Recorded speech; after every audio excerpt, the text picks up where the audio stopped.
सब साधक बैठ के जब भजन करता है ये समझ में आता है, आता है।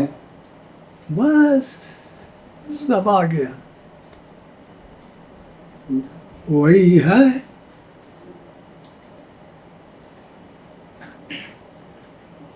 ये मन को दोदने वाली बुद्धि का नाम है मंदोदरी,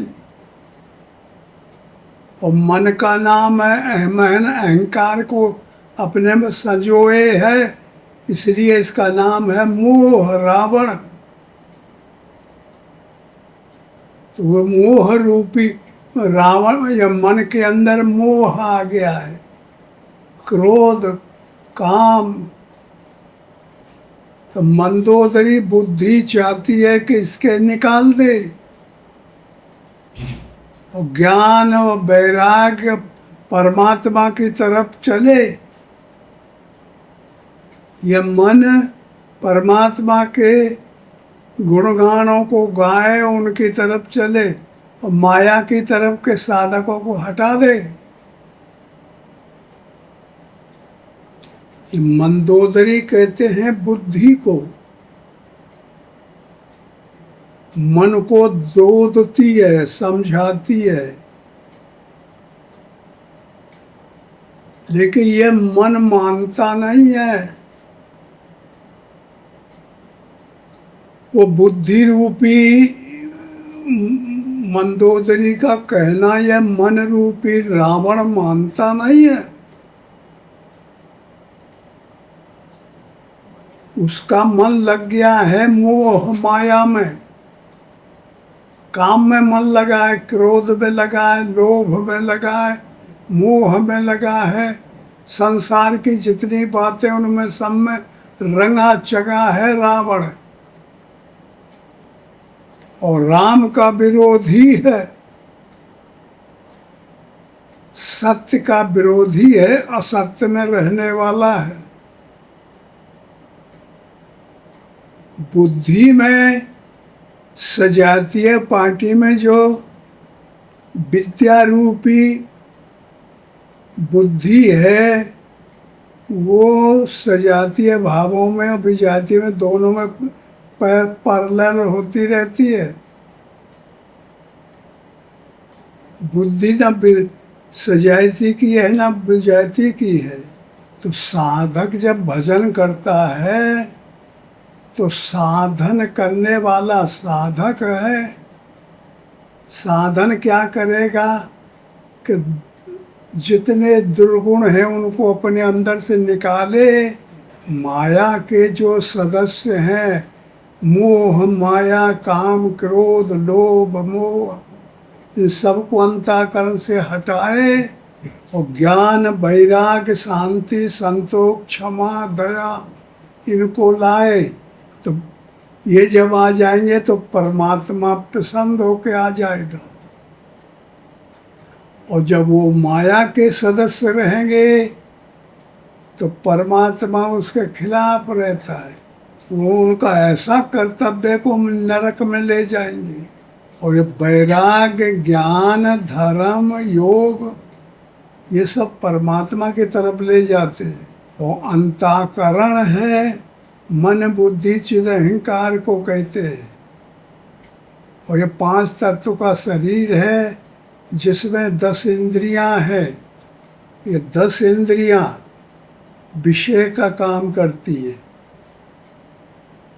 जब से आदमी पैदा होता है तब से मोह माया में यही में फंस जाता है। आत्मा का अंश इसके अंदर है। वो जैसे मीटर कोई चलाओ या तुम्हारे पास रेडियो है, अगर वो के सेल सही है तो बोलेगा, और सेल खत्म हो गए तो वो नहीं बोल सकता। ऐसे आत्मा है, ये शरीर है। तो जो साधन करे आदमी परमात्मा को चाहता है तो उसको ईमान, सच्चाई, सत्य का पालन करना पड़ेगा। और माया में जो रहना चाहे उसको बेईमानी, बदमाशी, मोह, क्रोध, काम, लोभ ये सब चाहते हैं। प्रेम भी करना पड़ेगा एक दूसरे से, झगड़ा भी करना पड़ता है दूसरे से। तो ये दुनिया ऐसे ढंग की है, दुनिया में जो रहेगा उसकी हालत अच्छी नहीं रहती, अशांति रहती है।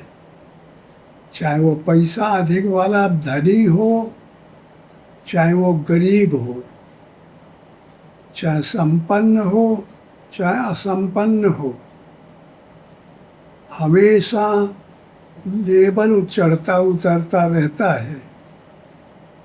कभी परेशान तो कभी अच्छा, कभी बुरा, ऐसा लगता चढ़ता रहता है।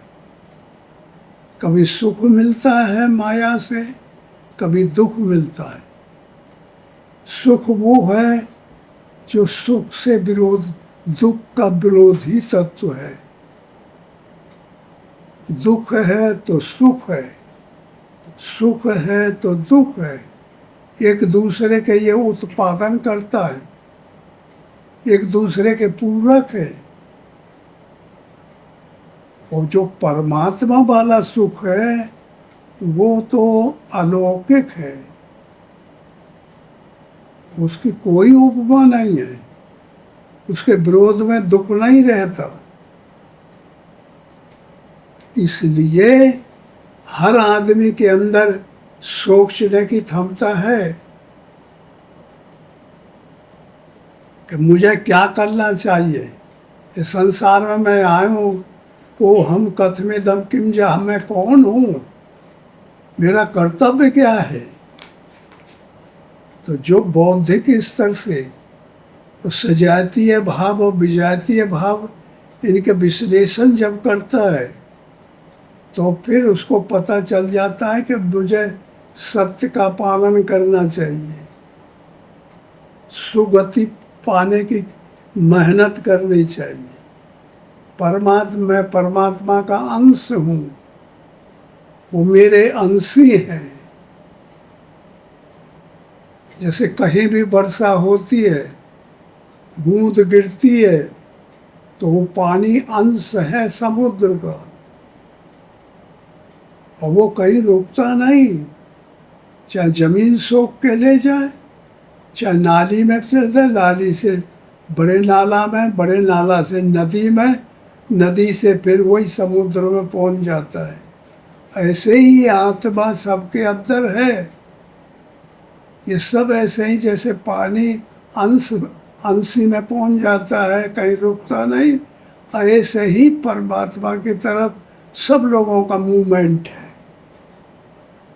किस तरीके से हम जाएं। लेकिन अब ये जो प्रकृति है जिसको माया कहते हैं, ये उसे बांध डालते हैं, भुला डालते हैं, रास्ता नहीं जाने देते, एग्जाम लेते हैं, परीक्षा होती है, और जो साफ सुथरा और अति उत्तम साधक है तो वो तो काट कूट के निकल जाता है, और जो कमज़ोर हैं वो नहीं निकल पाते। तो ये झगड़ा है, इसका नाम है साधन करना, युद्ध करना। साधन उसी को कहते हैं जिसको युद्ध कहते हैं, और युद्ध कोई साधन कहते हैं, साधन कोई युद्ध कहते हैं। एक दुर्गुण और एक सद्गुण दोनों का युद्ध होता है। वो कहता है हम कब्जा करेंगे, वो कहता है हम करेंगे। जैसे अब बाहर दो आदमी लड़ जाए तो वो का जागीर पर वो जाना चाहता है कि हम तुम्हारे मार के ले लेंगे, और वो कहता है हम ले लेंगे। ऐसे ही अंतःकरण में एक काम है, क्रोध है, लोभ है, मोह है, मद है, मत्सर है, आशा है, तृष्णा है, विषय है, वासना है। ये दुर्गुण है, माया के सदस्य है। और कहा ज्ञान है, विवेक है, वैराग्य है, धर्म है, योग है, अनुराग है, क्षमा, दया, ये सब है, ये सद्गुण है। तुम्हारे अंधाकरण में हर आदमी के अंदर मिला जुला सब चल रहा है। किसी के अंदर 10 दुर्गुण है तो 20 अवगुण है। किसी के यहाँ ज़्यादा दुर्गुण है, किसी के यहाँ ज़्यादा सद्गुण है। सद्गुण जब प्रेरित अंदर करते हैं तो सत्य भगवान की तरफ जाने का मन पड़ता है, और जब माया वाले प्रेरित करते हैं तो विषय में और इंद्रियों के यहाँ और सब विषय में जाना पड़ता है। ये अध्यात्म जगत की लड़ाई है। इस अध्यात्म विषय को जानना जो काफ़ी बुद्धिमान होते हैं, होशियार होते हैं, वो लोग लेते हैं। जानते हैं कॉलेजों में लड़के पढ़ के जाते हैं नीचे से। हाँ तो समझ लो,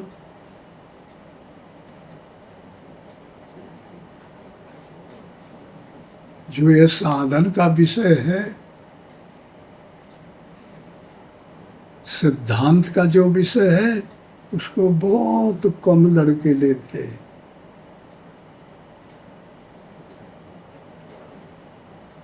वो नहीं, वही काम को लेते हैं जिसमें तनख्वाह ज़्यादा हो, आमदनी ज़्यादा हो, बेईमानी ज़्यादा हो, बदमाशी ज़्यादा हो, कोनो ढंग से अब ठीक हो जाए। तो जो सजातीय पार्टी है उसमें जो जो साधक आते हैं उनका ये काम है। तो देखिए, इसके लिए गोस्वामी जी ने रामायण बनाया है। सबके अंतःकरण का चित्र रामायण में दिया गया है। राम सजातीय पार्टी का मालिक है शरीर के अंदर, और रावण विजातीय पार्टी का मालिक है। वो दुर्गुणों का मालिक है, ये सद्गुणों का मालिक है। यही राम रावण का युद्ध है। तो समझ लो, जब युद्ध शुरू होता है तो अंगद को देखिए दूत बना के भेजा रावण के दरबार में। अंगद ने इतनी कलात्मक तरीके से रावण को डौर कर दिया, और परेशान हो गए। वो मुकुट के सर के मुकुट गिर गए, 4 को उठा के फेंक दिया तो राम के शरण में आके गिरे। तो राम बड़े आश्चर्यजनक से परेशान थे कि अंगद को हमारे पास बुलाओ। अंगद जब आ गया और अंगद को बड़े प्रेम से लेके अपने पास बैठाए और उससे पूछे कि भाई तू यह बता कि रावण के सर के मुकुट तुमने कैसे यहाँ फेंक दिए? वो राजा है, सिंहासन पर बैठा है, फिर उसके सहायक तमाम बैठे हैं, और तुम अकेले जाके वहाँ पहुँच गए। कैसे पा गए तुम? धर्महीन प्रभु पद विमुख, धर्महीन प्रभु पद विमुख, काल विवश 10 शीस, तेहि पर हरे गुण आए सुनो कौशलाधीश। वो गुण है राजा के अंदर, धर्म कई प्रकार के गुण होते, वही अब वो गुणी नहीं रह गया, पतित हो गया है, अधर्मी हो गया है, चोर हो गया है। इसलिए वो उसका त्याग करके आपकी शरण में आ गए। तो राम बहुत प्रसन्न होते। तेई पर हर गुण आए सुनो कौशलाधीश। सुग्रीव, विभीषण, जामवंत इत्यादि ने युद्ध की तैयारी कर दी। अब उधर रावण है लंका में और इधर राम है जंगल में। इधर पड़ा है बंदरों का, ब्रह्म ज्ञान रूपी बंदर राम के साथ में, और अवगुण रूपी राक्षस रावण के साथ में। लंका कहते हैं आसक्ति को, और जितने दुर्गुण हैं कहाँ रहते हैं? आसक्ति में। आसक्ति है शरीर के अंदर हर आदमी की। बपुस ब्रह्मांड सुख प्रवृत्ति लंका, ये शरीर ब्रह्मांड के सदृश है। इसमें जो शरीर है, इसमें जो आसक्ति है, वो लंका है। सबके अंदर दुर्गुण और सद्गुण बैठे रहते हैं, कब्जा किए हैं। इसलिए फिर इसके बाद देखिए क्या होता है, युद्ध शुरू होने लगता है। तो लंका के 4 गेट है, दरवाजे। एक मन है, एक बुद्धि है, एक चित्त है और एक अहंकार है। ये 4 अंतःकरण है। यही आसक्ति रूपी लंका के गेट है, दरवाजे। बंदरों की पलटन को 4 भागों में बांट दिया। सूरत रूपी सुग्रीव, ईश्वर का अंश रूपी विभीषण और जानकारी करने वाला जामवंत। इन्होंने ऐसा नियम बना के 4 हिस्से में बांट दिया और चारों गेटों पे अटैक करा दिया। रावण ने जब देखा कि ये बंदरों की देखिए ढीठता, कितने बेईमान है कि ये हमारे अंदर चले आ रहे घेरते, तो राक्षसों की पलटन को बुलाया और बुला कर कहा, बोले देखो बगैर बुलाए तुम्हारे खाने का भोजन आ गया है। पकड़ पकड़ के एक भालू और बंदरों को खाओ जाओ। तो वो भी अंदर से चारों गेटों की तरफ गोल बना के चल दिए। और फिर उधर रावण की और इधर राम की जय जयकार बोल के भिड़ंत हो गए, झगड़ा। तो कहाँ हुआ? साधक के अंदर जब भजन करते थे तो मन को पकड़ के भगवान के चरणों में लगाता है, तो काम क्रोध उधर चिंतन से खींचते हैं उधर, और ज्ञान वैराग्य खींच के उसमें लगते हैं। ये युद्ध हो रहा है। साधन करने वाले साधकों की बात हम बताते हैं। ये युद्ध हो रहा है।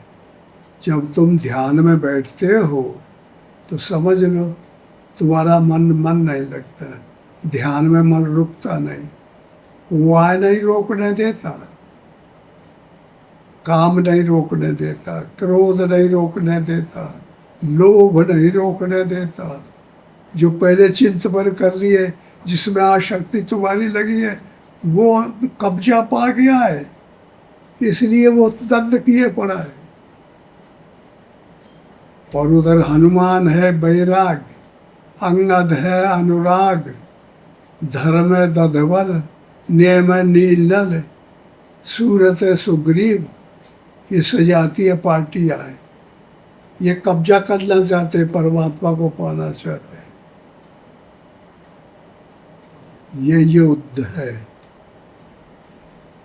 इसमें काम का अटैक होगा, क्रोध का अटैक होगा, माया की तरफ से वो जूझे आएंगे, इधर से ज्ञान विवेक वैराग्य अनुराग धर्म दधबल नियम नीलन, इनका अटैक होगा।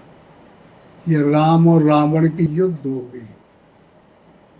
रावण सहित राक्षस मारे जाएंगे, आसक्ति खत्म हो गई, साधक अनासक्त हो जाएगा, अनपेक्ष हो जाएगा, अनारंभ हो जाएगा, तब जाके राम की जीत होगी। ये जो इतना साफ ढंग से हम बताते, थोड़ा थोड़ा समझ में आता है ना। हाँ, इसको पकड़ना पड़ेगा, तब तुम्हारे मन को रोकने में मदद मिल जाएगी। ठीक है? अच्छा, ओम हरिओम हरिओम हरिओम।